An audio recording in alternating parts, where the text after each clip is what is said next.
and good afternoon, and welcome to TVRI World Special Report on the Indonesia's presidential candidate speeches on foreign policy, direction, and strategy.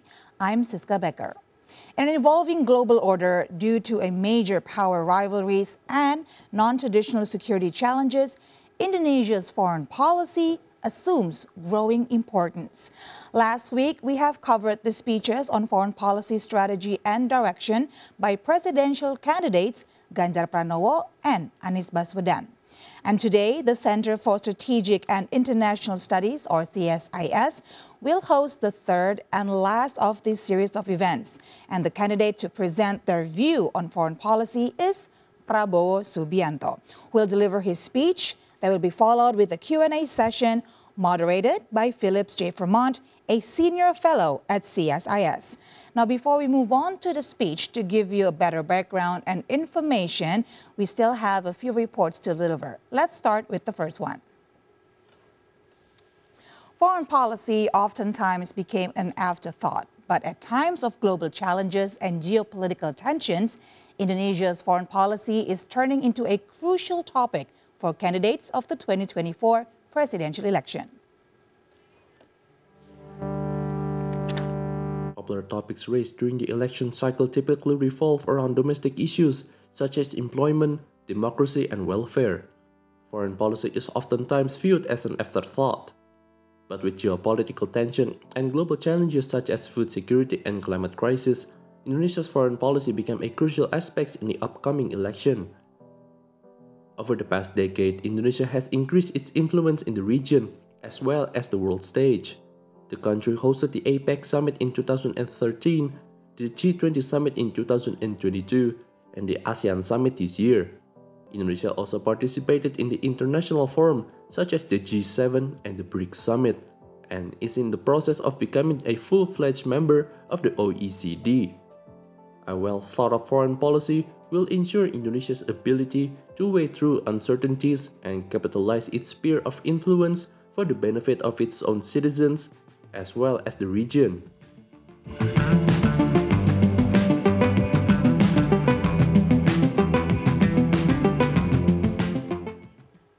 We now will go to the CSIS auditorium to see the third and last speech by a presidential candidate. This time is Prabowo Subianto. Let's have a look at CIS auditorium.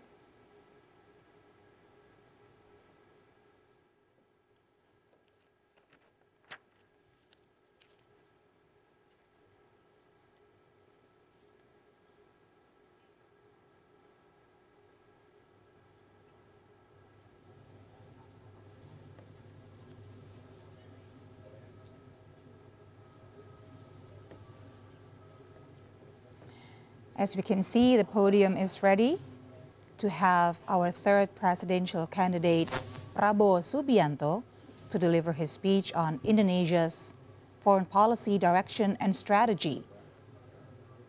This will give us a rare and very valuable opportunity to learn more about Prabowo Subianto, especially about his views on foreign policy if he were elected to be the leader of our country.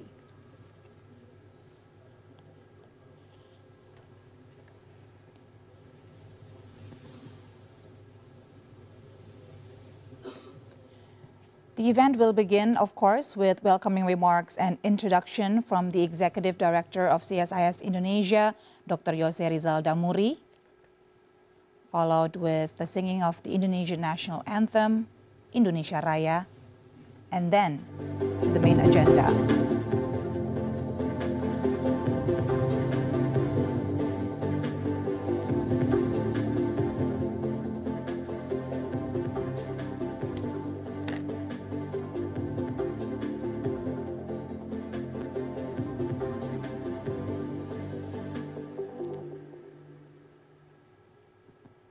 Assalamualaikum warahmatullahi wabarakatuh.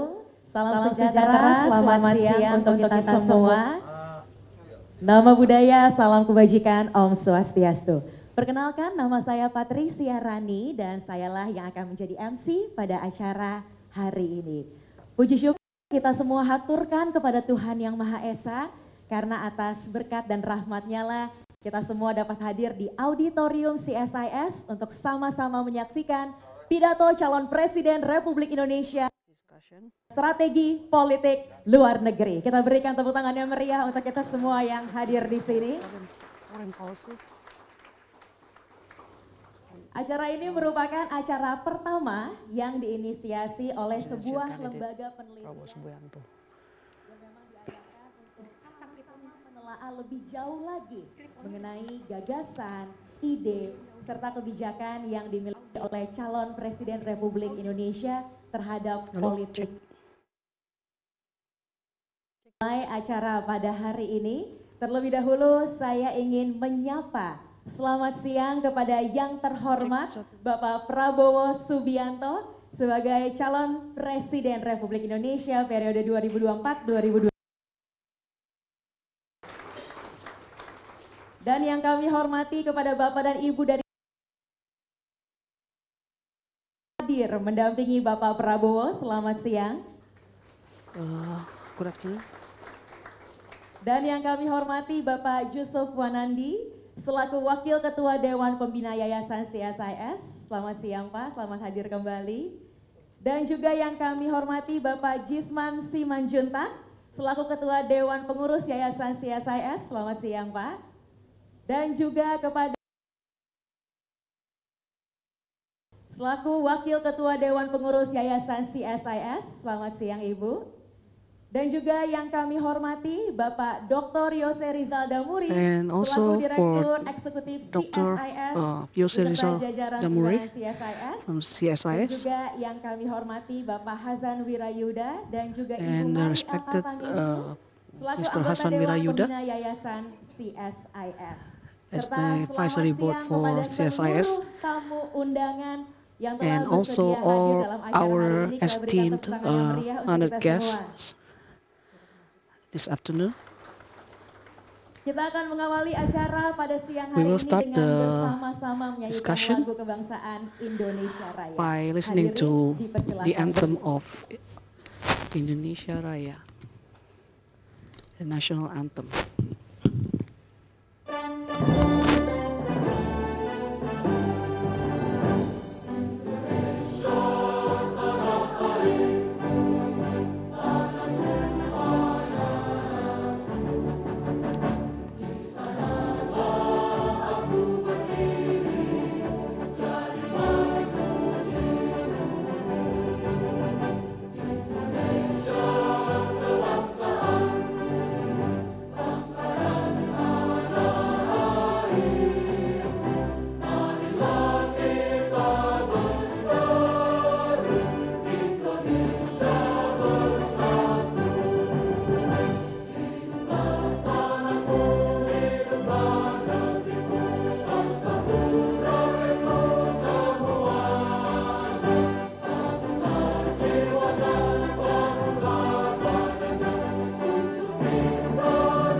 Hadirin dipersilakan duduk kembali.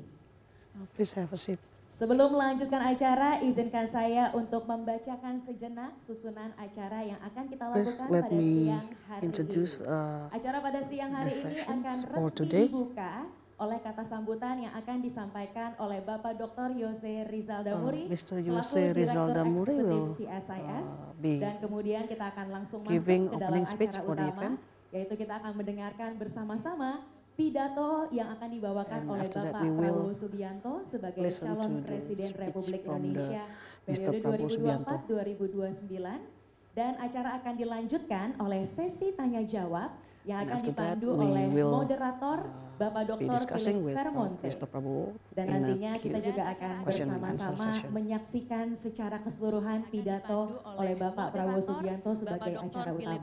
Maka dari itu dan nantinya kita juga akan bersama-sama menyaksikan secara keseluruhan pidato oleh Bapak Prabowo Subianto sebagai acara utama. Maka dari itu langsung saja kita mulai acara pada siang hari ini. Kami turut mengundang Mr. untuk naik Prabowo ke atas Subianto panggung Bapak Dr. Yose get Rizal Damuri into the stage selaku Direktur and Eksekutif also CSIS Indonesia untuk menyampaikan kata sambutan. Mr. Silakan Yose Pak. Rizal Damuri to give the speech for the event.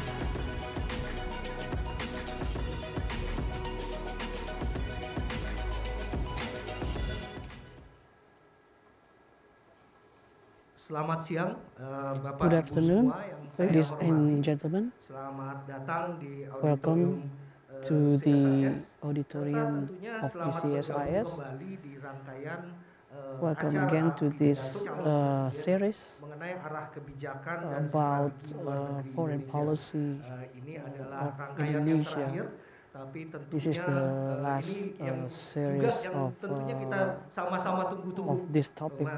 Merupakan hari terakhir kita we have di been dalam waiting rangkaian for pidato ini, tetapi session sangat memberikan makna yang because tentunya akan kita they will dengarkan semua. benefit us. Selamat juga bergabung bagi para rekan-rekan, para partisipan Thank you yang for bergabung melalui attending kanal this Zoom event. dan YouTube CSIS. Selamat datang kembali. Thank you for our Izinkan saya atas guests and nama partners. CSIS mengucapkan On behalf terutama selamat of datang secara CSIS, khusus kepada yang terhormat welcome Bapak Menteri Pertahanan Republik Indonesia our Bapak Prabowo Subianto Minister of Defense, yang juga merupakan Prabowo Subianto, calon presiden di who is pemilihan also presiden the tahun 2024 presidential mendatang. candidate for Terima kasih Pak Prabowo 2027 sudah menyempatkan 2024 diri elections. tentunya hadir di CSIS walaupun jadwalnya tentu sangat sibuk sekali. Mr. Kami Prabowo sangat might have mengapresiasi tight sekali schedule, kehadiran Bapak but di it is acara ini. we are very honored Yang- to have him at yang this juga dapat event. kita gunakan untuk memaparkan pandangan mengenai kebijakan luar negeri We Indonesia would like to ke know depannya dan his tentunya views berdiskusi dengan kita on semua foreign di sini, Pak. policy. Terima kasih sekali lagi Bapak. Thank you for Terima kasih juga tentunya attendance. kepada Pak Philips Vermonte yang and bersedia thank you as untuk well menjadi to Mr. moderator Philips di Vermonte who acara will be hari ini. moderating the Kita session, tentunya mengharapkan bahwa berbagai diskusi-diskusi kita ini nanti akan and we hope menjadi that the memberikan discussions will kontribusi be kepada very pembentukan kebijakan luar negeri yang lebih baik ke depannya. insightful. Saya juga ingin mengucapkan banyak I would terima also kasih like to atas thank kehadiran to Bapak dan Ibu semua, baik dari kalangan our diplomatik di guests Jakarta today dan perwakilan negara from mitra Indonesia. various institutions, Kalau including tidak salah, Pak the Prabowo, embassies. ada representatif dari 80 We negara have mitra yang datang pada hari ini. Ya. representatives Tentunya kita, from senang sekali various semua countries bisa here. hadir di sini. Ya, ada juga peserta dari And masyarakat also akademik dan bisnis, academicians serta Bapak and Ibu rekan-rekan dari universities, pemerintahan, di samping tentu as saja well teman as media. Rekan-rekan official, dari state media. officials and also the Kami media. menginisiasi acara ini We initiated berangkat dari this perhatian kami event terhadap because berbagai isu luar negeri.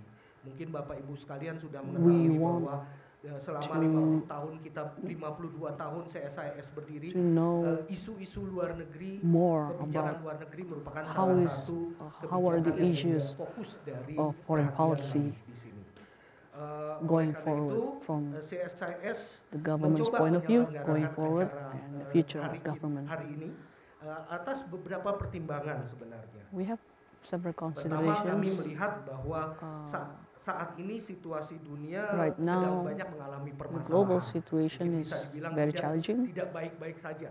It is Kita masih not really menghadapi okay. pemulihan dari pandemi COVID-19 And we yang are actually sering in the sekali middle tidak of berjalan the sesuai dengan recovery harapan. of the after Belum lagi pandemic. permasalahan geopolitik dan keamanan But di berbagai we belahan also dunia, have serta, ongoing juga geopolitical permasalahan tension. yang mungkin menjadi permasalahan eksistensial bagi kehidupan manusia, yaitu And bagaimana this is very bertransisi menjadi very crucial kehidupan yang and lebih hijau very dan mitigasi perubahan iklim.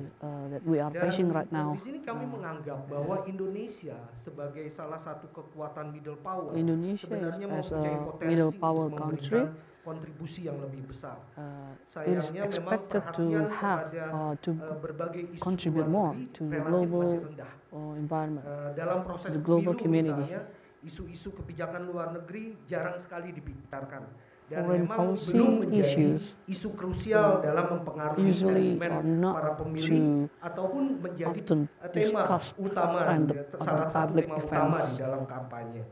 Tetapi But menurut actually, kami di it CSIS, has become dinamika politik dunia serta main berbagai topics tantangan at yang the kita hadapi kedepannya akan membutuhkan presidential kepemimpinan debates or yang mempunyai campaigns. visi dan strategi yang jelas atas We kondisi global are- yang sekarang ini cepat We berubah. want to know Kepemimpinan juga harus visions, dapat clear visions menggalang ke from our future elemen-elemen leaders kekuatan about bangsa how untuk we memberikan can contribute respon yang tepat. to the Di foreign samping tentu policy saja of the world. memanfaatkan kesempatan yang muncul dari berbagai perubahan politik We dan should ekonomi also take internasional tersebut. opportunities Dalam from visi dan misinya Pak many Prabowo dan events. Pak Gibran sebenarnya juga menjelaskan Mr. Prabowo and bagaimana Mr. program Gibran prioritas untuk memperkuat pertahanan dan keamanan negara serta memelihara actually hubungan internasional explain yang kondusif. some Tentunya melalui pidato of their ini ideas kami about sangat foreign berharap policy sekali Pak and Prabowo also dapat defense. mengelaborasi hal tersebut And lebih we jauh lagi, are hoping that mengelaborasi Mr. berbagai Prabowo will agenda tersebut, elaborate more on serta this juga menjelaskan aspect. bagaimana arah kebijakan luar negeri yang diusulkan pasangan Prabowo dan And we Gibran. want to know what is the stance Pengetahuan and saya what is ini acara the pertama yang main- fokus the membicarakan main point of view permasalahan luar negeri dan juga of their kebijakan luar negeri kita. foreign policy Rekaman ideas. acara di rekaman dari acara rangkaian acara The ini recordings di for, sosial media telah ditonton ratusan ribu orang. from this Jadi event tentunya have kita been viewed berharap, by kami di CSIS berharap more than berbagai kalangan yang 100,000 people. berkepentingan dapat memperoleh And informasi yang this is lebih why fokus we dan are mendalam expecting mengenai arah kebijakan this luar negeri issue Indonesia will ke depannya. be the Sekali lagi, event saya ingin mengucapkan terima kasih this event kepada will Bapak be Prabowo Subianto the main, atas kehadirannya bersama kami hari ini. Saya juga ingin mengucapkan selamat mendengarkan dan selamat berdiskusi bagi Bapak, Ibu, dan hadirin sekalian We yang hope you telah have datang ke will have a good acara discussion kami. Terima kasih banyak. after this. Thank you Kita very berikan much. tepuk tangan yang meriah untuk Bapak Yose Rizal Let's selaku give a round Direktur of Eksekutif applause CSIS to Indonesia. Dan Rizal sekarang kita Damuri akan memasuki from CSIS. acara utama pada And siang we hari will ini, start, yaitu pidato the main yang akan disampaikan oleh event Bapak Prabowo Subianto mengenai arah dan about strategi politik luar negeri. Mr. Acara Prabowo ini pada hari Subianto's ini akan dipimpin views oleh on moderator foreign kita, policy. yaitu Bapak Dr. Philips This Vermonte, event, this selaku discussion Direktur will be CSIS led Indonesia. by Beliau saat ini juga Mr. menjabat sebagai Philips Dekan Vermonte Ilmu Sosial as Universitas Islam the Internasional moderator. Indonesia dan merupakan seorang cendekia ternama Indonesia yang banyak mengamati Mr. Phillips is mengenai also kondisi politik komparatif. an academician Langsung saja, panggung on saya politics and serahkan foreign kepada policy. Bapak Dr. Philips Vermonte. Kita berikan tepuk tangan yang meriah untuk Let's acara give ini a kita round pada of siang applause hari ini. for Mr. Prabowo and Mr. Philips J. Vermonte.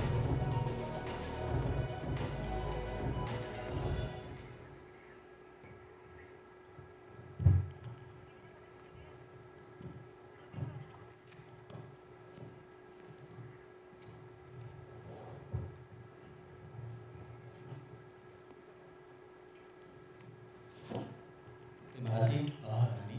Selamat Thank siang, you very Bapak much. Ibu semua. Good afternoon, ladies and gentlemen. Perkenalkan untuk menjadi moderator I'm very honored to be moderating this session Bapak Prabowo Subianto. for Mr. Prabowo Subianto as the presidential candidate for Tidak perlu lagi perkenalan. 2024 Saya elections. menyampaikan bahwa I would like to convey that pendidikan militer yang lengkap alumni yang ABRI yang pada tahun 1974 in juga 1974, untuk pendidikan Special Forces Officer Corps OTN in 1970s, he has been officer an army 1985. top Beliau officials. juga bersedia menerbitkan buku kepemimpinan militer Indonesia. He is also- Saya rasa Bapak Ibu semua sudah mendapatkannya di koridor auditorium CSIS. Acara hari ini berlangsung dalam bahasa Indonesia, tetapi This event will be discussed in Bahasa Indonesia, in Indonesian language, but we are open to any questions from in English. We will have 30-minute speech from Mr. Prabowo Subianto. Time and place is yours.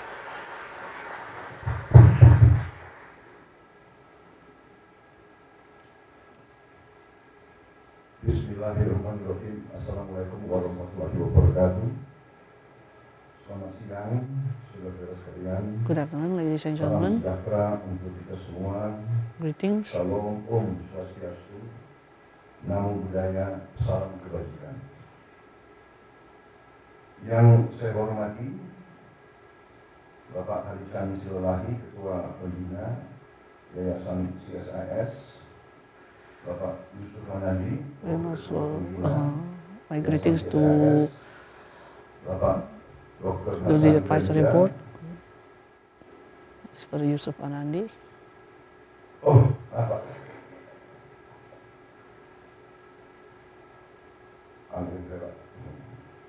Anggota Pembina Yayasan CSIS, And Bapak also Profesor Jisman Simanjuntak, Professor Ketua Jisman Pengurus Simanjuntak, Yayasan CSIS, the chairman of Ibu Clara Yuwono, management of Ketua Pengurus CSIS.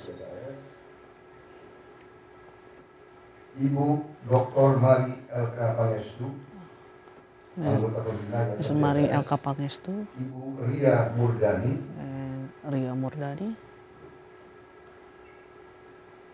anggota pengawas Yayasan CSIS, as Bapak the Dr. Rizal CSS Sukma, Foundation, Rizal Sukma, Mr. Rizal Sukma Bapak from Dr. Jose CSIS. Dr. Yose Rizal Damuri from CSIS, Dr. Medlina Hendi Tio, Wakil Direktur Eksekutif Bidang Operasional CSIS, Ibu Dr. Syafira Muhibat, Wakil Direktur Eksekutif Bidang Studi Mrs. Safia Mundiba from CSIS, Bapak Dr. Felix Vermonte, Senior Fellow Dr. Felix CSIS, Pramonte from yang CSIS hadir mendampingi saya hari ini, will be moderating my session. Lieutenant Jenderal TNI Purnawirawan Safi Samsudin, Ibu Lieutenant Mutia General Hafid, retired Ketua Safri Komisi Samsudin, RI dan Wakil Ketua Tim Kampanye Nasional saya, and also Lieutenant my Jenderal TNI Purnawirawan campaign Hotman team, Mangaraja Panjaitan, Hotman Panjaitan, mantan duta besar kita di Prancis, who's our former ambassador to France, mantan Wakil Kepala Staf Angkatan Laut dan Wakil Gubernur Nanas, dan seluruh duta besar and also all the ambassadors attending this event perwakilan dari negara asing and representatives from foreign countries. dalam rangka menghormati para tamu. As a courtesy, As a I courtesy, would like to give my talk I will in give my English. speech in English.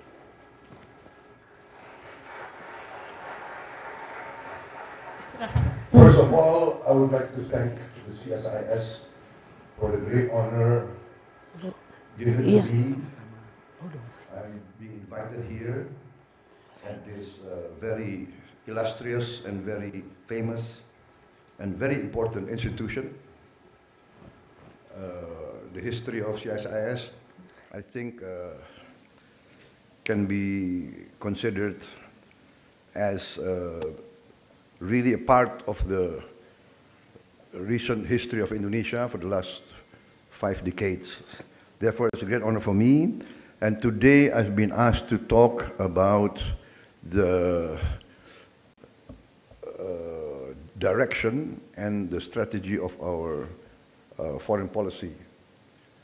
If, in the event that I get the mandate from my people and I will form the next government, I think it could be of interest to see the direction and the strategy of the foreign policy that I will pursue. However, basically,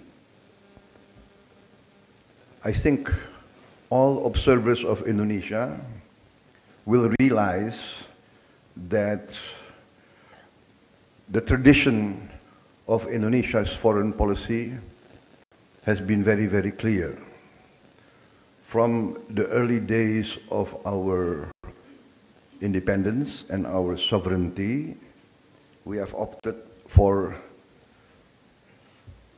an independent foreign policy guided by the principles of non-membership of any geopolitical bloc.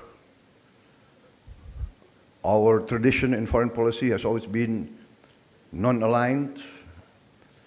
We do not wish to be part of any geopolitical bloc. And this tradition, I think I am committed to continue and to pursue, because it is not only in our tradition, it is the wish of the majority of the Indonesian people, and more importantly, it's in our national interest. Indonesia, because of our history, because of our geographical position, we are basically in the middle of great civilizations. We are at the crossroad of great civilizations. We have been the crossroads for many, many centuries. Even now, we are in the middle of very important trading routes, strategic waterways. We are, I think, maybe the second or the third longest coastline in the world. We depend on trade. We have always depended on trade from our early existence as independent sultanates, principalities, etc. We live on trade. We are dependent on trade. So therefore, it has become our perceived interest to have this tradition, what I call the good neighbor policy. We want to maintain a policy of good neighborliness in our region and also in the world. Number one, this is in our strategic interest. What I call, even our defense outlook will be based on this premise. A web of strong friendship. This web of strong friendship will actually be our strongest pillar of foreign policy and, in the end, also our defense policy. Why? Because of the common denominator that every country in the world faces, especially in Southeast Asia. We need peace and stability for our economy to flourish, and we need our economy to flourish to bring prosperity to our people. That, in the final analysis, is the duty of any government. We must eradicate poverty. A regime, a government, a national leadership that cannot take care of its own people does not have any right to comment on the policies of other countries. We must take care of our own household first. We must take care of our people. For this, for our economy to flourish, we need peace and stability. we need good relations with all countries. We need this relationship web that will invite foreign investment, that will open markets for us, that will create jobs for our people, and in the final analysis, to eradicate poverty. Basically, that is my speech. Short and sweet, I think, right? I think this is the shortest speech I have made this year, you know. Because the tendency is for any politician, you know, once they get a microphone in front of them, they don't want to let go. But I realize so many distinguished ambassadors and so many distinguished leaders here, so I think I'll keep it short and to the point. This is our policy. This is our tradition. This is our conviction. We will not be part, as long, if I get the mandate, I will maintain this tradition. We will not join any bloc. We will not be part of any military alliance that is against our tradition. And in my conviction, it is against our national interest. We respect all the great powers in the world. The West has contributed great contributions to humanity. The East also. China has been a great civilization for thousands of years. Basically, it is the oldest human civilization in recorded history. India also. All the other powers, Russia, we respect. Russia has been a good friend of Indonesia.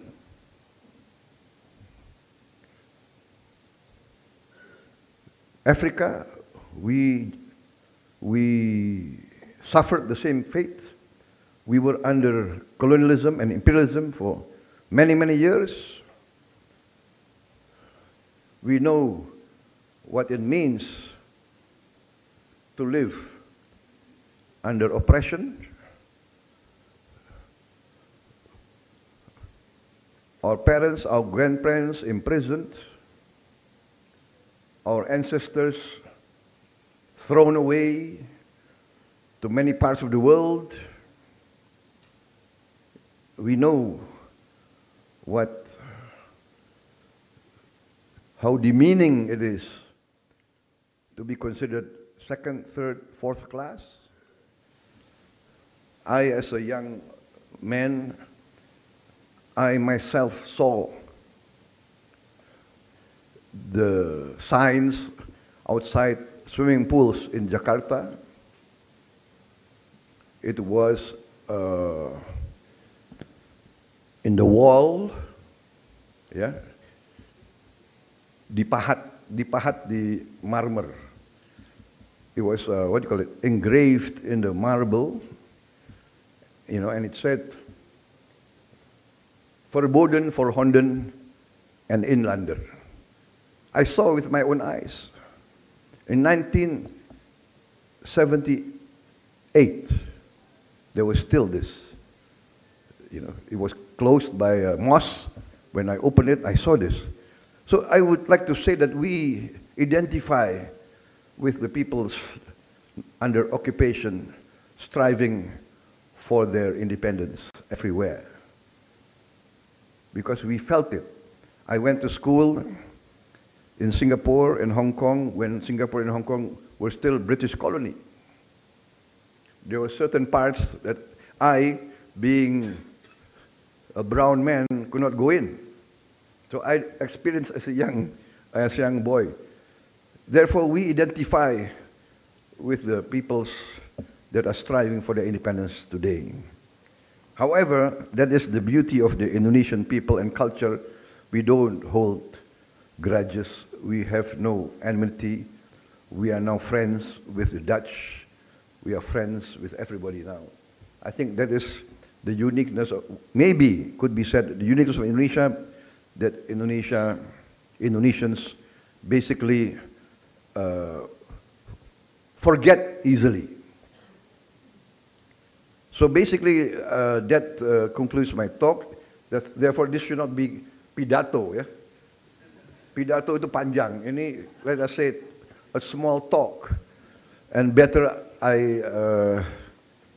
I conclude my remarks and I open myself for questions from the floor, if there are any. If there are no questions, all the better. But anyway, if you have a question, please give easy questions, not so difficult. Thank you very much. Terima kasih.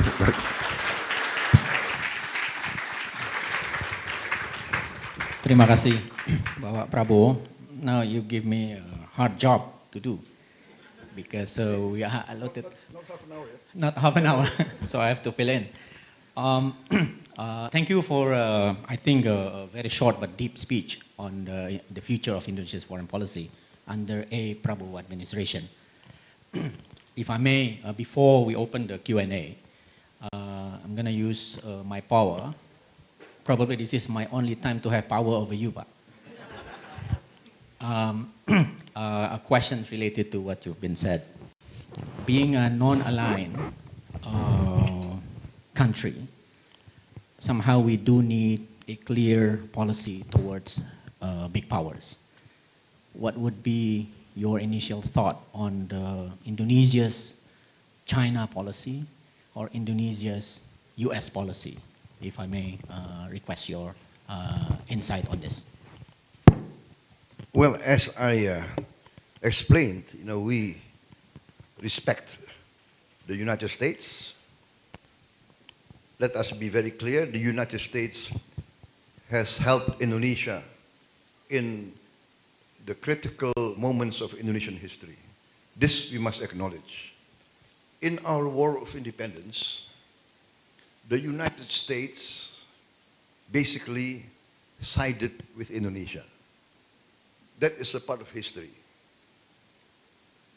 The United States put strong pressure on the Dutch to negotiate and to hand over sovereignty. That is part of history. So no doubt about it that we cannot forget this debt of honor to the United States of America. In critical time, they sided with us. Also, I would like to say, Australia sided with us in our war of independence. This is a fact of history. In fact, when there was a United Nations mediation effort, and there was a committee of good officers, if I'm not mistaken, that was the committee of good officers. The Netherlands chose Belgium, right? That's a no-brainer, right? But Indonesia chose Australia, and the United States was chosen by the United Nations. That shows the depth of our relationship.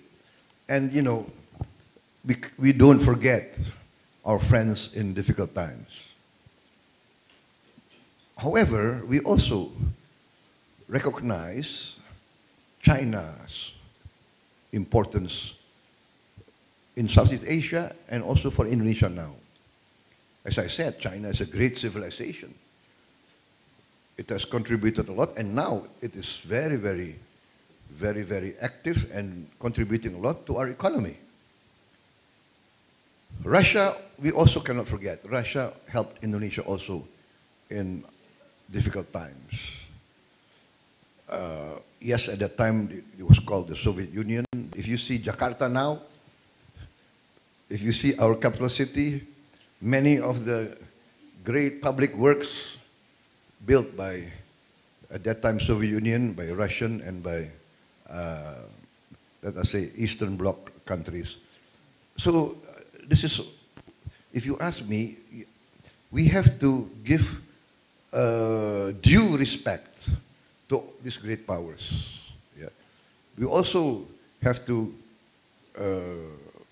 respect and have the best of relations with India, with the Islamic countries, of course. We are majority Muslim, with Japan. So basically, Indonesia's, my philosophy is 1,000 friends too few, one enemy too many.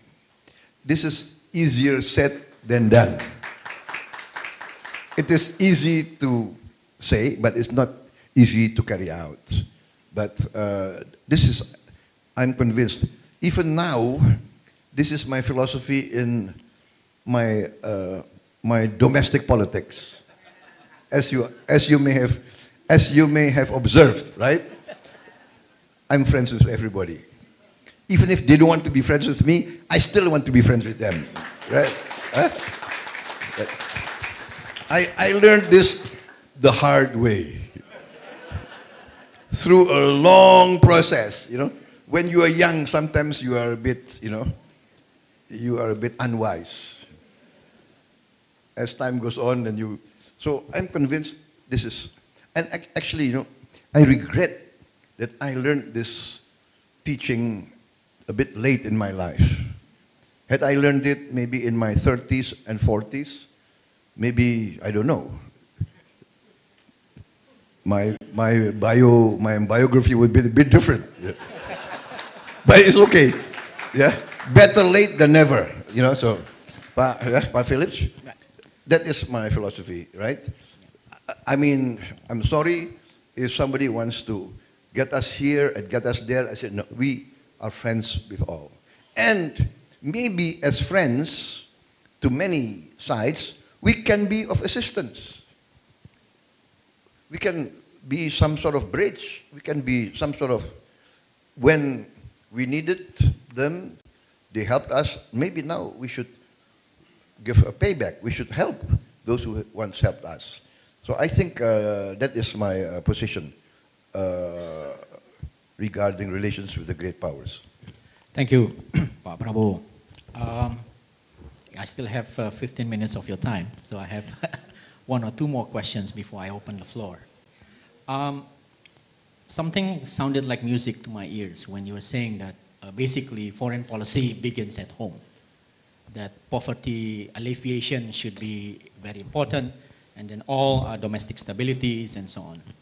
And we know that China has been praised by many reports that successive Chinese governments since 1970s have been able to lift more than 700 million people out of poverty.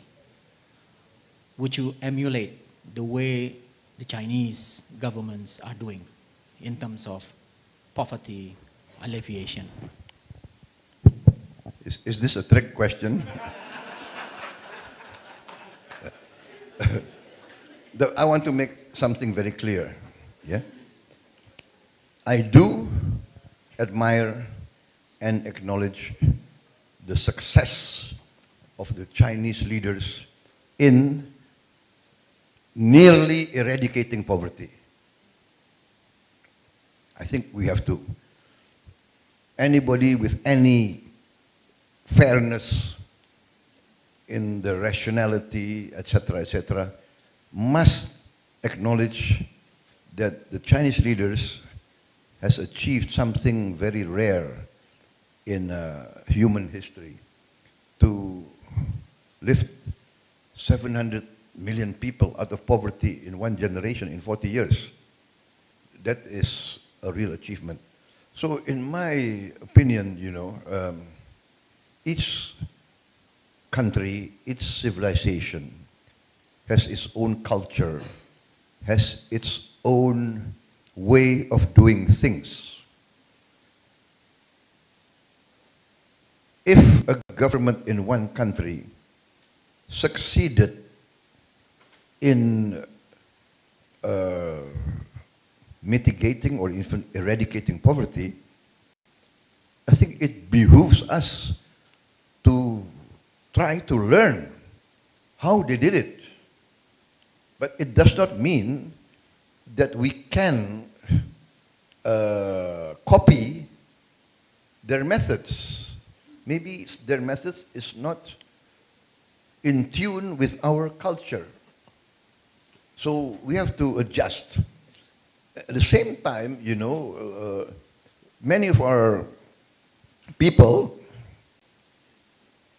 especially the educated elite, you know, for the last 50 years, maybe 60 years, we have been always looking to the West. I think it's normal. We were colonized by the West, so a lot of our experience, our thinking, we like to emulate the West, because the West, no doubt, has succeeded in many, many fields. Industrial Revolution, Reformation, the Renaissance, development of democracy. We must acknowledge the great strides of the West. But on the other hand, we cannot copy what works for the West. We cannot bring to Indonesia and try to, or bring anywhere in the world and try to carry it out, especially in the West. So there are nuances. So I think there must be a rebalancing. And now we have to learn from other countries, from the East, the Japanese experience, the Korean experience, the Chinese experience, the Indian experience. So this is my position, that we admire what the Chinese has done. Tremendous achievement.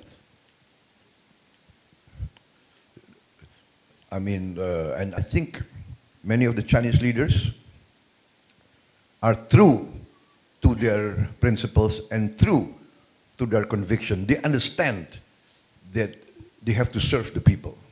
So I think this is the message, that not that we can copy, we can emulate everything they have done. No, we have our way of doing things. They have their way of doing things. Yeah, we can emulate. Maybe their commitment against corruption, their focus on education, their strong discipline, their strong national pride. You know, this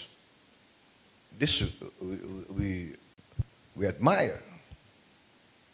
You know, if you go to a Chinese high school, you will find out they spend many, many hours in the school. They go home maybe at 9 o'clock at night. So this type of dedication, this type of commitment, it's something that it behooves us to study and to try to adopt some of the best practices. Thank you. Thank you. Please give a round of applause to Pak Prabowo's response to the two questions. Now, I think I'm going to ask our former foreign minister, Pak Hasan Wirayuda, the honor to ask a question. Silakan Pak Hasan.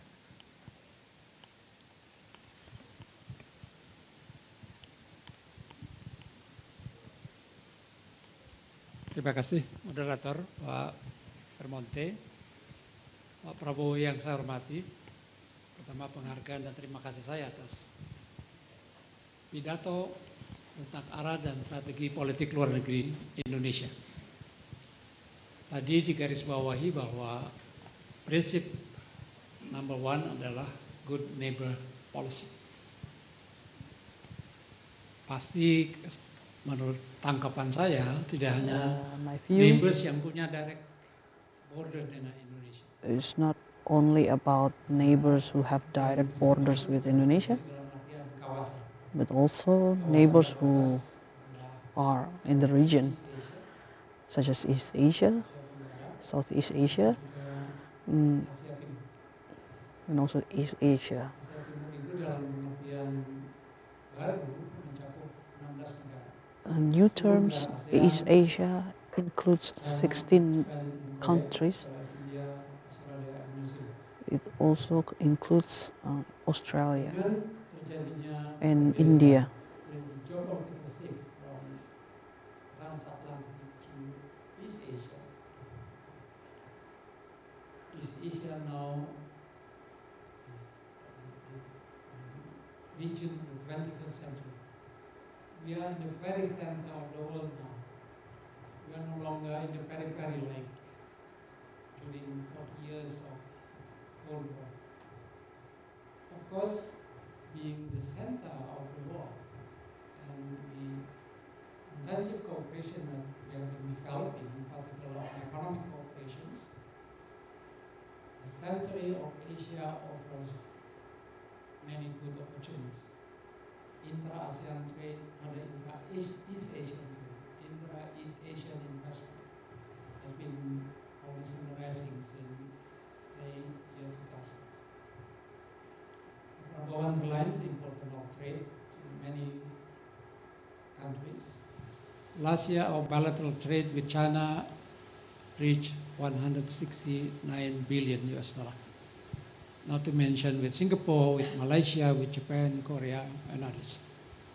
So, but this Asian century also offers potential conflicts. The existing conflicts might develop into an open conflicts, in particular between the two superpowers. The problem is that not only that they are, the United States sees China as their strategic competitor, meaning competition in many different areas, not just trade war like what President Trump used to claim, but in many different areas. And the problem between the two is that there's been lack of direct communications and dialogues. Of course, we appreciate that President Xi Jinping will be meeting with President Biden and Foreign Minister of China visited Washington, met with his counterpart. But still, the danger of no direct communication and dialogue, as Henry Kissinger, Dr. Kissinger said, that there is great potential of tensions, local conflicts could develop into an open conflicts. So I wish that Pak Prabowo would elaborate. How do you see this development in our regions, and how you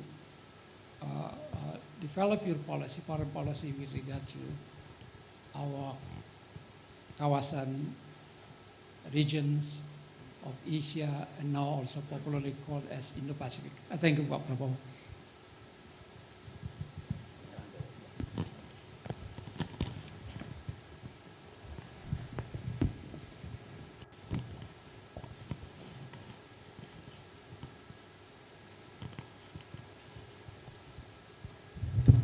Tadi Bapak berdiri, jadi saya juga berdiri untuk jawabnya.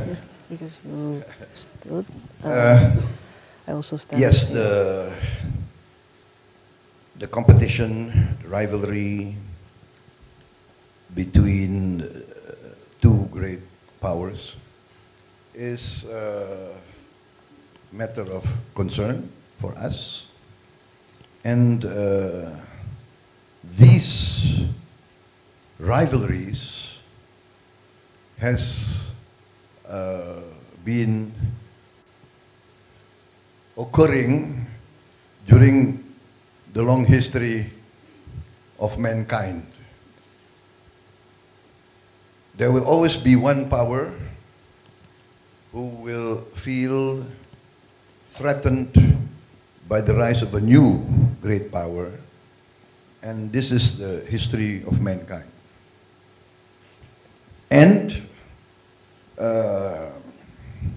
sad to say that in the history of mankind, a lot of these competitions ended in open war.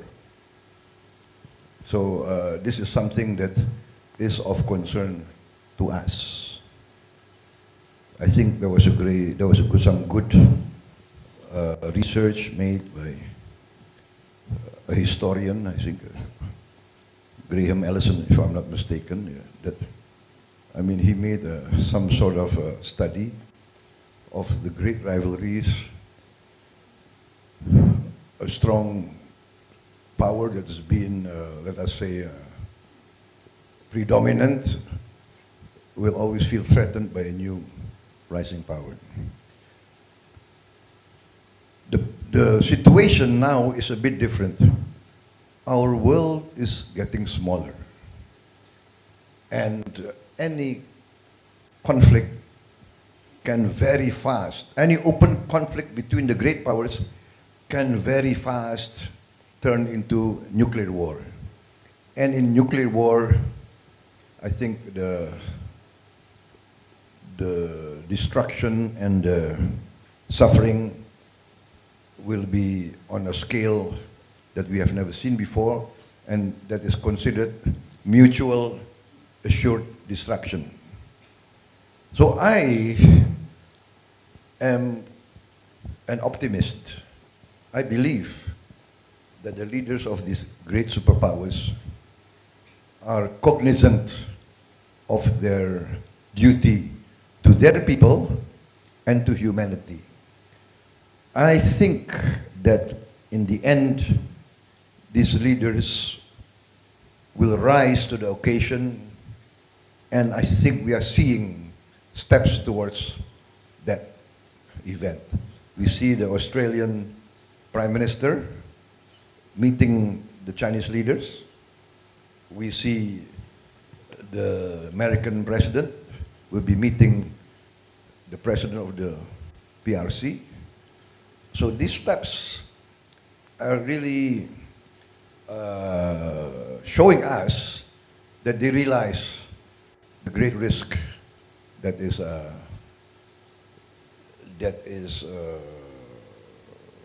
can erupt if this competition is not calibrated. So I'm a bit optimistic. I think because any open conflict will result in all sides suffering. And as a former military man, when we have these simulations and let us say war games, we can calculate. And if the advantage is not commensurate with the loss, I think a rational leader will want to avoid open warfare. And I think this is the way of the world now. So I am hopeful that with these meetings and the competition will be there, and why not? Competition is good, but competition should not deteriorate into a zero-sum game. So, Hassan Wirajila, I think I'm a bit more optimistic now, I think. And I think my instincts have shown to be a bit correct in many parts of the world, that we, the people of the world, would like collaboration, not conflict. And I think this is the trend of the world. We are so small now, the planet is getting smaller. We have problems with climate change, For us in this part of the world, climate change is not something theoretical. Many of our people are losing their land, losing their homes because of the rising sea. And any government of Indonesia must address this clear and present danger of the environment, of climate. We have so many problems facing us. And so therefore, I think our stand is, our direction is very clear and very, very appropriate. 1,000 friends too few, one enemy too many, collaboration, cooperation, good neighbor, and let us seek prosperity for all. Let us maintain peace. I was a former soldier. I know what fighting means. The innocent will always suffer. For some, collateral damage is what do you call it? Is a term. I have seen collateral damage. The innocent will suffer. And therefore, I'm even more convinced that we must do all our utmost to avoid any inclination to solve political problems through military means. Thank you. Thank you, Pak Prabowo. Now, we are in the election mood, so I see those on the right-hand side have more in numbers, so I start with those who are on the right-hand side. If there's any questions from the right-hand side of us. Anyone? Yes, I see His Excellency, Ambassador of Japan. Excellency, please. My name is Kanasi Kenji, Ambassador of Japan. Thank you very much, Mr. Prabowo, for your very concise opening statement. My question is economic diplomacy. People say that the global free trade is in danger, and free trade has supported global growth for half a century or more. Of course, strategic rivalries between the United States and China is one thing, but at the same time, on the Indonesian front, Indonesia's export restrictions on raw materials such as nickel has been a contentious issue in the WTO for quite some time. And also Indonesia's import restrictions and sometimes excessive local content requirement is getting a hindrance to trade and investment between Indonesia and its trading partners. So once elected, how are you going to resuscitate global free trade, and also how you address Indonesia's trade and investment policy? Thank you very much. Thank you, Ambassador. Please, Pak Prabowo.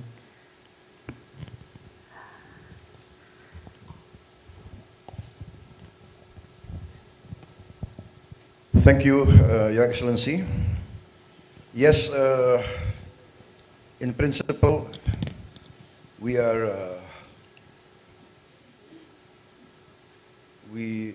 need to maintain free trade in principle. But there's another principle that's very important for us, and that's the principle of equal playing field, the principle of fairness. So, regarding raw materials, we feel that it's our right, the right of our people, to want to be as advanced as you, as Japan. We want to be an industrial country. We want to produce sophisticated goods. We are open for trade, but we feel that, you know, we want our people also not to have always minimum wage. A lot of our people live on less than $2 a day. Some maybe less than $1 a day. A lot of our people cannot get jobs. Many of our children are malnourished. We have stunting. A 10-year-old boy, the physical height, the physical size is that of a 4-year-old. This cannot be. So we have to be producing industrial goods. This is our right. And so we are forced to want to process our natural resources in Indonesia. And we welcome foreign investment. We welcome all countries, all companies, if they want to come, but we want the factories in Indonesia. Our boys and girls need jobs. What's the alternative? Your Excellency. So, yes, free trade, but we need a fair playing field. We need equal opportunity, and we need jobs, and we don't want to always be the majority of people or the bulk of our people live subsistence, live on less than $1 a day. That is not the purpose of Indonesia getting its independence. We don't want to be a nation of coolies. I repeat, we do not want to be a nation of coolies. Do you know We don't want to there's be a nation 70-year-olds, of servants, 70-year-olds servants. still riding the becak. Do you know that? The becak, the trishaw, 70 years old. This is not Still human have rights. old people As president, riding I will do my best tricycles so that there will be no more find any 70-year-olds, 60-year-olds 70-year-old. driving the becak. That is inhuman.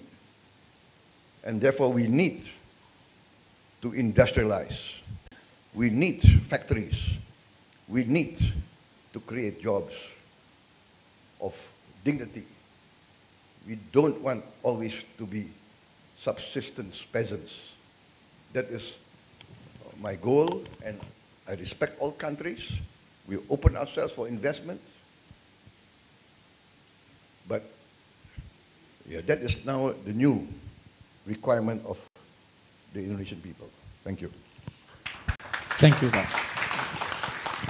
Now I think we're going to collect 2 questions at all times, so then we can have more questions. Now we go to the middle first, and then I'll come back to the right-hand side. Ambassador Penny from Australia, and Excellency. Good afternoon, Pak Prabowo, and thank you for your, it's not a speech, but thank you for setting out your clear approach to Indonesia's foreign policy. I want to ask about Indonesia's leadership in the region. And where are the areas, the issues in our region where you consider that Indonesia should be exercised, the issues of foreign policy, where you think Indonesia should be exercising its leadership or exercising its agency? So you talked about free and active. What's the active part? Thank you, Ambassador Penny. Excellency.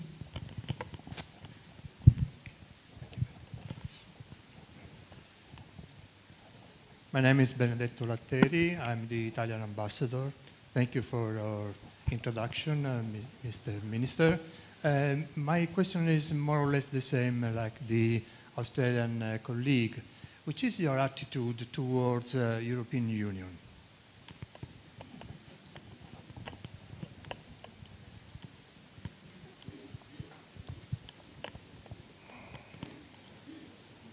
Thank you, Ambassador Penny. Thank you very much.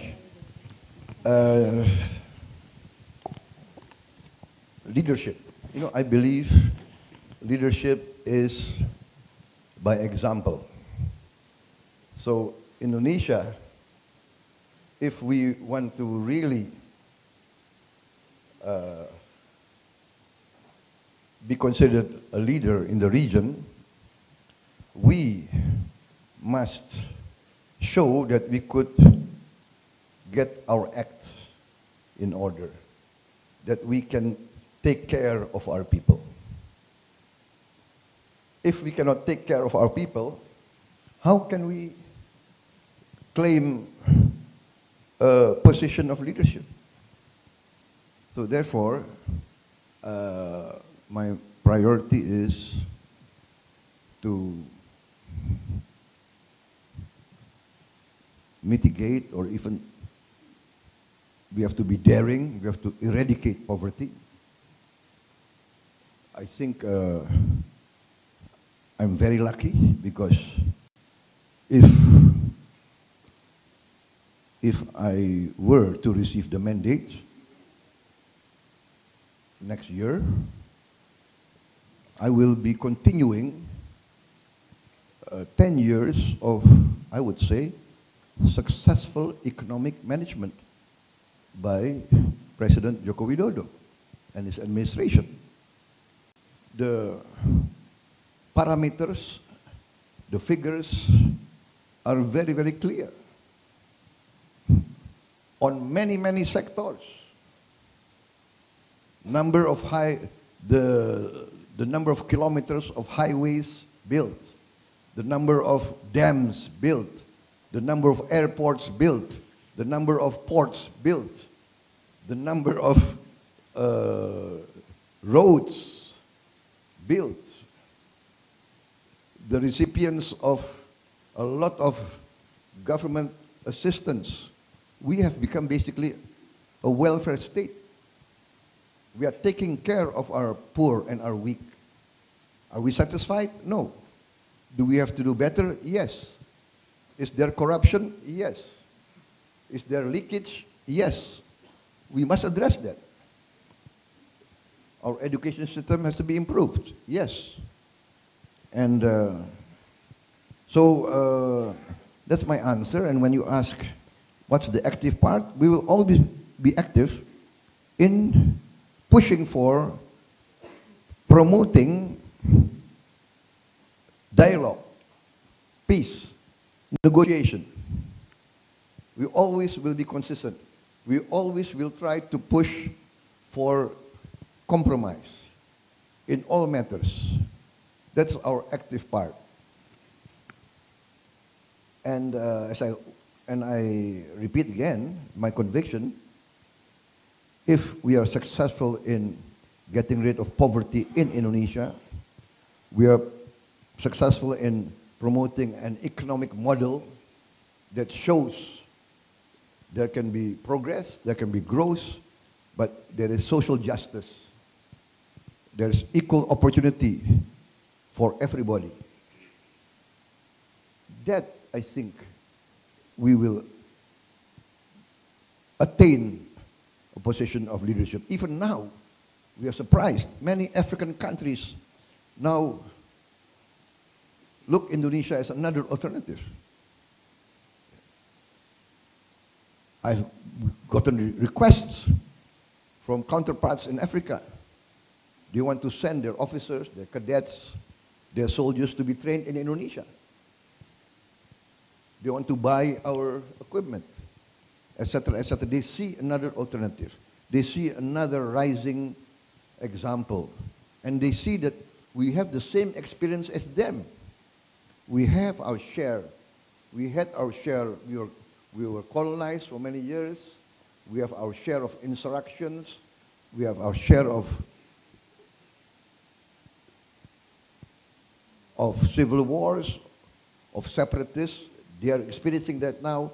But we can overcome by negotiation, by collaboration, by compromise. So sometimes it's very funny that we have solved many of our problems by negotiation, by compromise. So that's my answer to Ambassador Penny and to the Italian ambassador. What is my view about the European Union? Excellency, I want to tell you something. Most of the Indonesian elite leaders have been educated in the West. If you see the present cabinet, you can see many of our leaders have been educated in the West. Military leaders, civilian leaders, economic leaders, business leaders, political leaders of every, let us say, of every spectrum in the political field. We have Islamic leaders that went to school in Chicago, right? We have business leaders. They all went to Western. So there is a sympathy, there is an affinity, there is an admiration for the European Union. I used to joke to my friends and colleagues, you know, the problem is not with us. The problem is with you. With the European Union. You know what I would say? We love the European Union. We love Europe. The problem is Europe doesn't love us.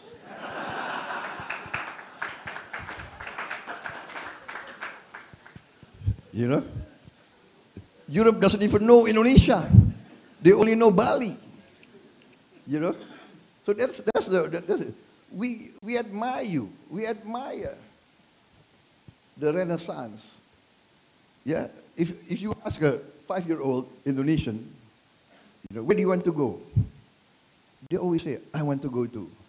You know, the first choice of many 5-year-old Indonesians, you know, to be very frank, the first choice, of course, I want to go to America. That's what. There is this goodwill, you know. But what I'm afraid, this is what I'm afraid as a friend. You know, I grew up in Europe. Maybe I know European history maybe better than many Europeans. Maybe. But what I'm saying is this. What I'm afraid of is that Europe will lose your moral leadership. Because, let me be very frank to you, you know the talk between the South leaders, the talk between us, they say the West has double standards. The West teaches us democracy. The West teaches us human rights. But the West has different standards. And you know, this will be very critical. I'm saying this as a friend. I'm afraid the West will lose your moral leadership.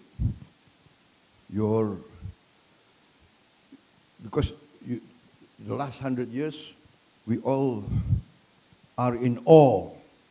The last 200, 300 years, we are in awe with your strive, with your achievements.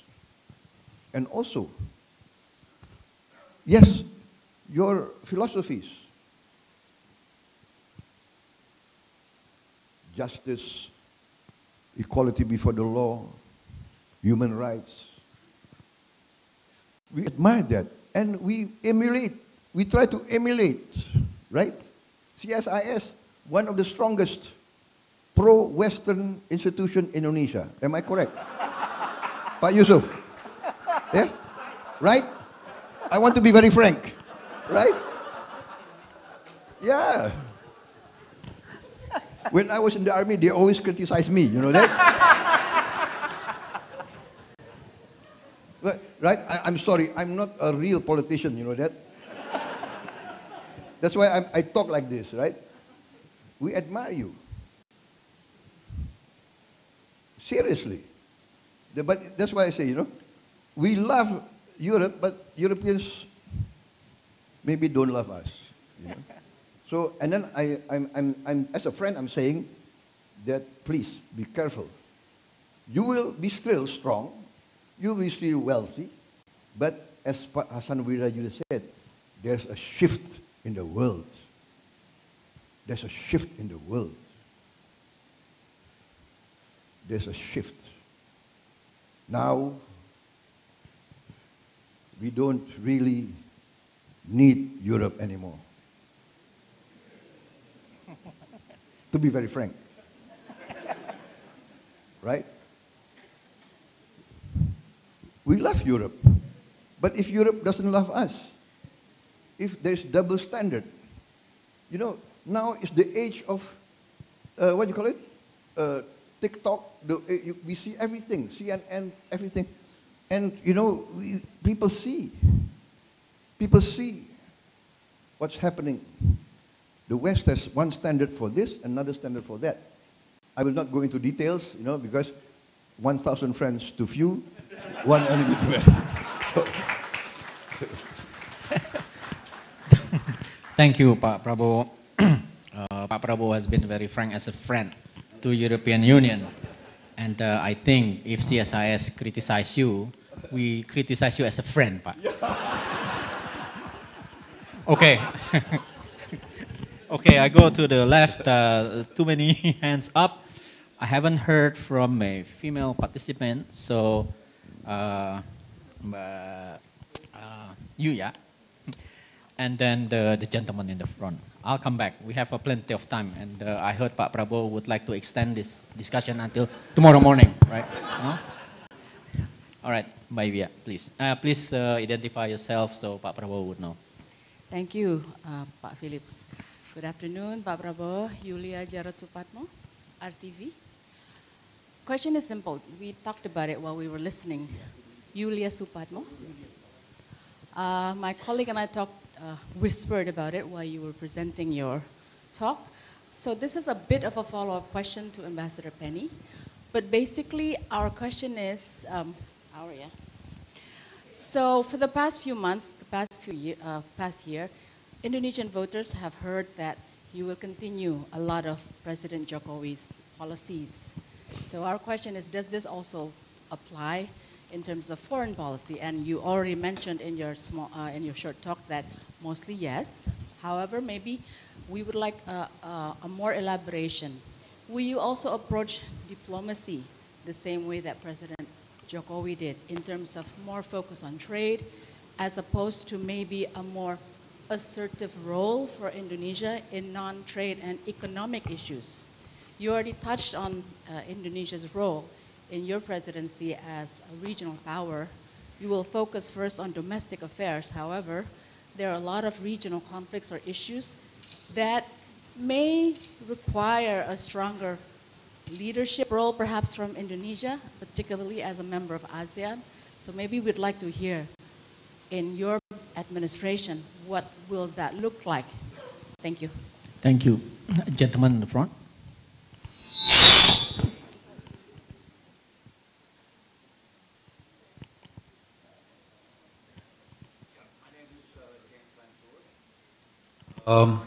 Yeah, okay. I'd like to ask a question about how next year's U.S. presidential elections might impact the U.S.-Indonesian relationship. As you know, when Joe Biden won in 2020, there was a collective sigh of relief throughout the region. And then came Donald Trump, right? Back in the polls now. Who could win in next year's elections? So my question is, can you work with Donald Trump? Thank you. So, please, Prabowo. Can I answer Mr. Van Zorge first? Because that's very easy. Right? I am ready to work with anybody that is lawfully elected by the American people.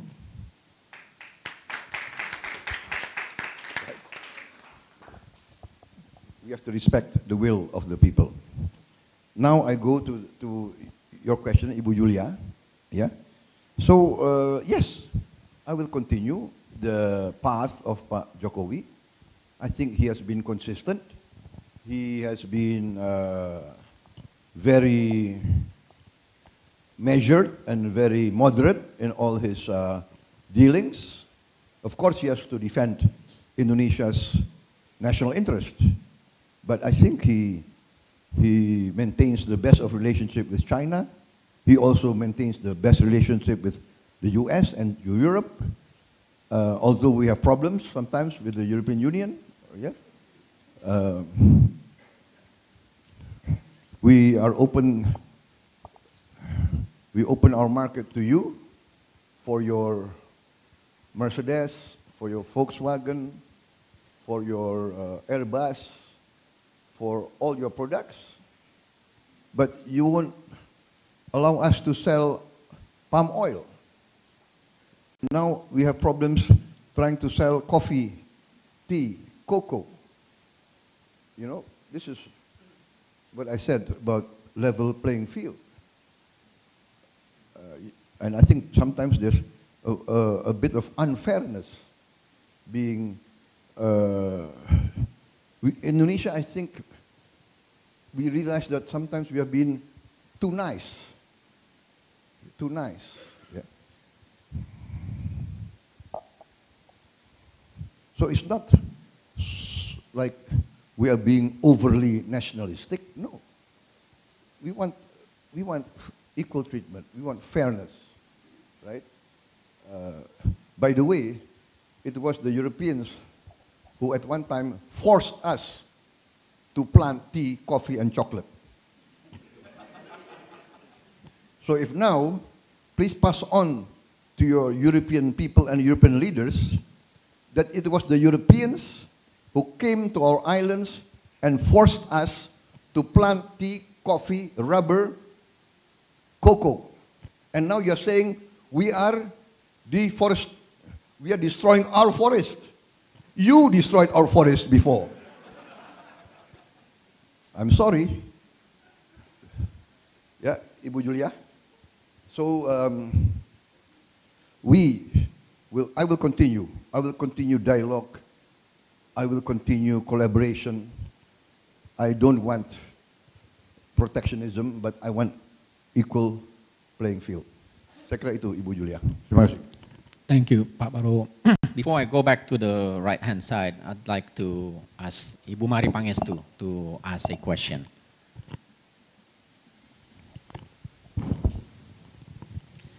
Thank you.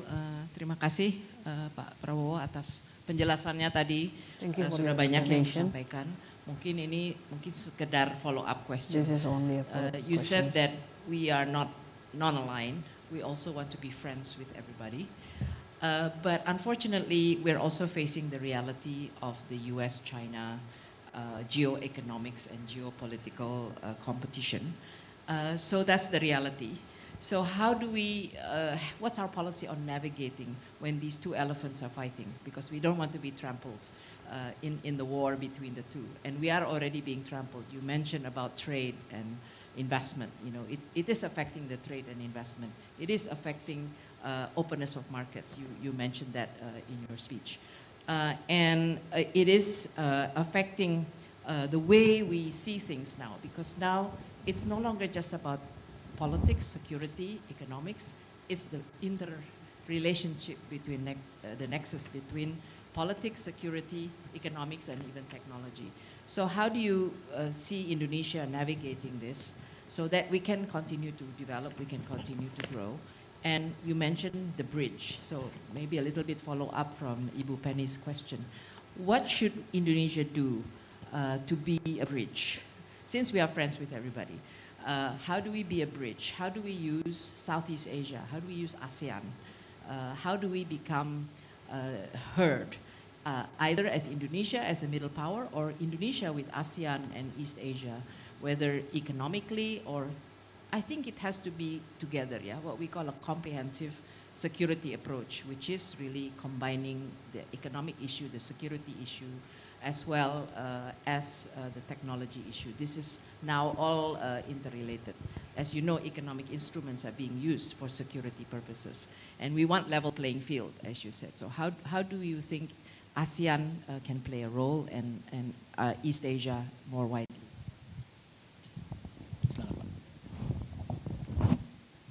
Terima kasih, Ibu Mari Panggastu. Once again, I would like to emphasize and to reiterate that we must remain in our traditional stance. Non-aligned, non-bloc, non-member of any military alliance. Basically, we must maintain neutrality.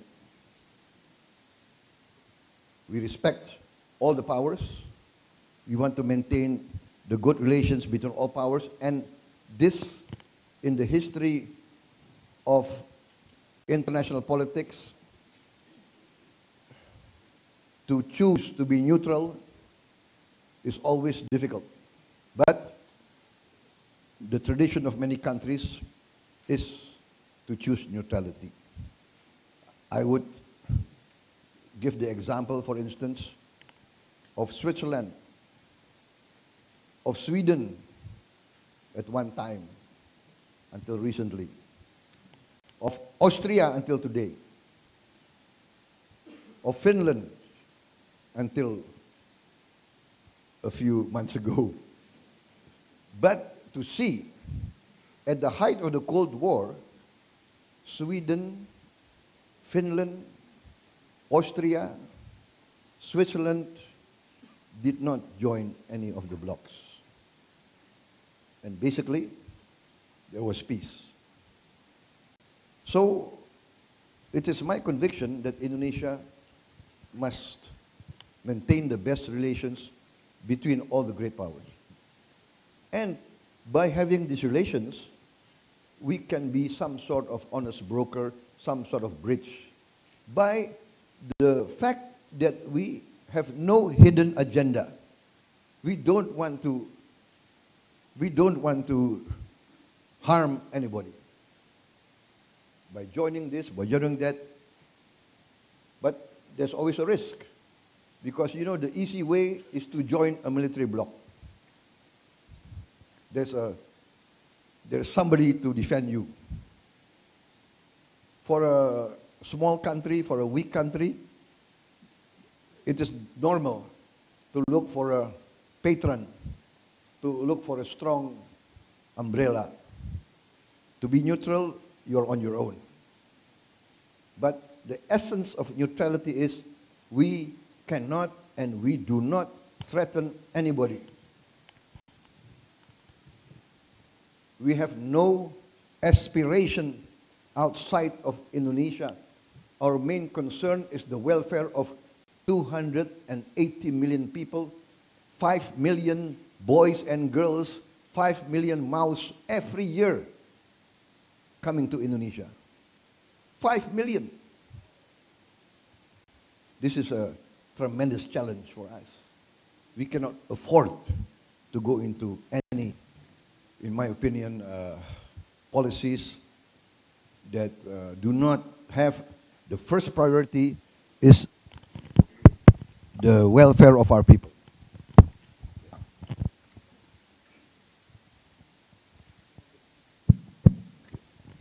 Saya kira itu, Ibu Pangestu. Yeah. Thank you, Ibu Mari. I'll ask around the lady in the front and the gentleman at the back. It's that, I think it's Andrew at the back. Good afternoon, Excellency Prabowo. That's my honor to see you here.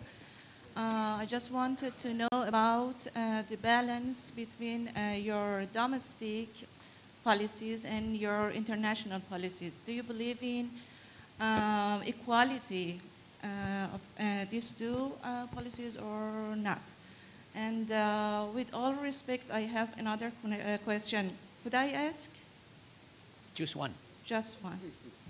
Oh, please, okay, Pak Prabowo said so. Would you please tell us about your policies toward West Asia, especially toward Palestine issue? During 1 month ago, all of us saw your country's strong stances toward Palestine issue. Would you please tell us about your policy toward Palestine? Thank you so much. Thank you. Thank you. So you asked about the balance between my domestic policy and my international policy. I think this is interrelated. As I said, the more successful that we can improve the life of our people, to get rid of poverty, improve the quality of life of people, the more stature, the more we will be respected internationally. So that is the relationship. In the meantime, we are still active. We participate in the United Nations. We are one of the strongest contributors for peacekeeping. I think we are top 5 or top 8 in the world to contribute peacekeeping operations. We are active in the Organization of the Islamic Countries.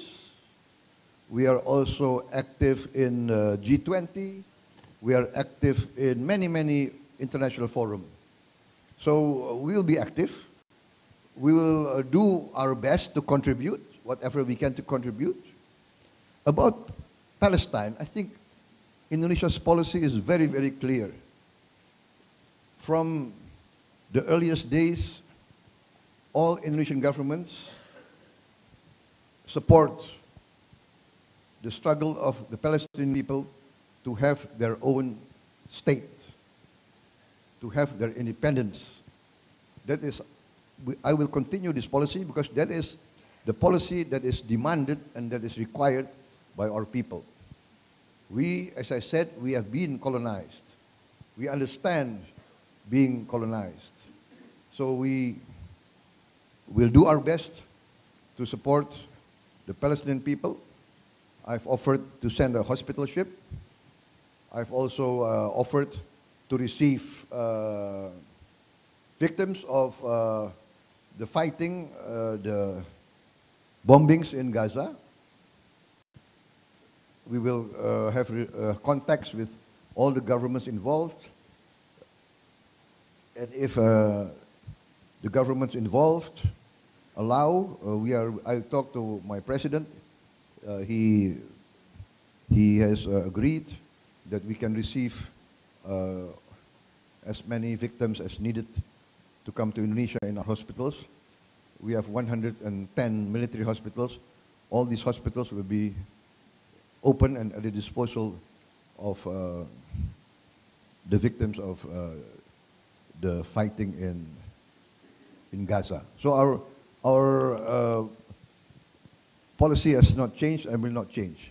We support an independent Palestine based on United Nations resolutions, and I think that's the only way for a real solution to the problems of Palestine. Thank you. Thank you, Pak Prabowo. Last one, if I may. Last one from the... Yes, please be concise.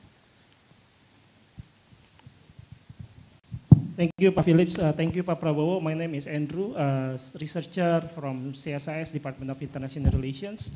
I really respect your policy on international friendship, and probably this is a question as a researcher. Sometimes you just want to go down into the assumptions, and I also am convinced by your assumptions that there would be some mutual assured destruction which prompt many leaders to think rational. In that particular assumptions, how do you think and how do you view the biggest two examples of open conflict now in the world, which is Gaza and Ukraine?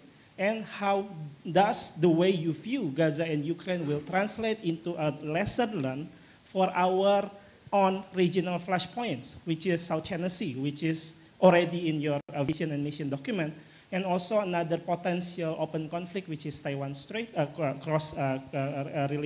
relations between China and Taiwan, and also the continuing nuclear development by North Korea. Thank you. Yes, I mentioned several times, I think, that you mentioned the conflict in Ukraine and Gaza.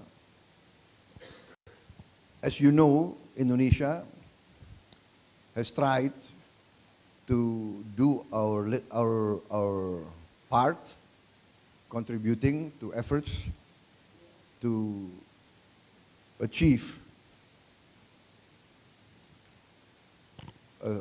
some sort of peace in Ukraine. Our president went to Kiev, and our president also went to Moscow.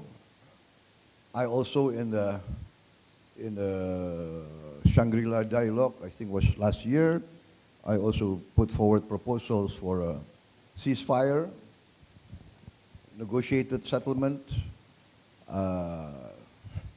United Nations involvement. So that is our contribution. In the Gaza problem, you see our president attended the summit in Riyadh, and our position is very clear. We, as I said, we urge immediately ceasefire, and we are of the opinion that there must be a political solution that will really solve the problem, and the political solution must end in a independent, viable state of Palestine. And lessons learned, I think that everybody knows, especially the leaders of these great superpowers, as I said, will know the risk of massive losses on all sides if there is open conflict. And I personally believe that rationality and self-interest will prevail. I think that is, again, my position. Indonesia, I'm convinced, is in the correct stance. I will continue the path not only of Jokowi, but of all the presidents before, that we will maintain our independent foreign policy. We will not be part of any military bloc. We will not be part of any geopolitical bloc. We need to have the best relations with all partners, all countries, especially our neighbors. Neighbors, regional neighbors, and direct neighbors. Saya kira itu jawaban saya. Terima kasih, Pak hadir di sini, Pak Harichan. Terima kasih. Thank you, Pak. I think we've come to kind of the end of the time, because Pak Prabowo, I think, must be very, very busy. Please give Pak Prabowo rounds of applause. Now, before we close, this is a friendly question. Your video dancing went viral. In your free time, what type of music do you listen to? Basically, you know, I like all type of music. I like all type of music. All right. Yeah. All right, thank you. Please give Pak Prabowo again one round of applause. Thank you very much for your participation and questions. I think we've heard sharp, concise, framework of what would a Prabowo Subianto foreign policy would look like if Pak Prabowo get elected in the election 2024. I return now the microphone to MC. Thank you. Thank you so much, Bapak Prabowo Subianto and also Bapak Philips Vermonte. And we kindly request for Bapak Prabowo Subianto and Bapak Philips to remain on stage, and we would like to invite all the CSIS leader to take a picture together. So there you have it. We just saw the speech made by presidential candidate Prabowo Subianto on foreign policy strategy and direction at the CSIS auditorium, which was followed by a Q&A session moderated by Philips J. Vermonte, Senior Fellow of CSIS, who led the discussion among the audience that consisted of ambassadors of friendly countries, academias, political observers, journalists, and also members from the diplomatic corps representing 80 countries, as well as former government officials, along with the general public. Now, Bapak Prabowo Subianto delivered the entirety of his speech in English. He said that as a courtesy to the international audience, and also conducted the Q&A session in English. In his speech, he outlined his main principle of his foreign policy direction, which is what he calls the good neighbor policy.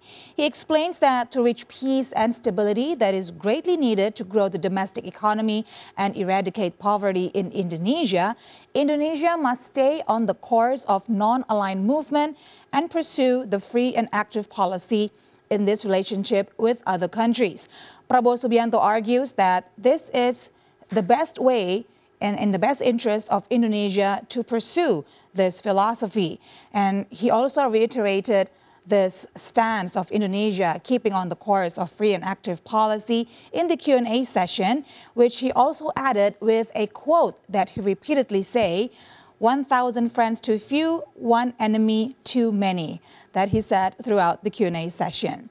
So there you have it once again. This is the third and last presidential candidate speech on foreign policy strategy and direction held by the CSIS.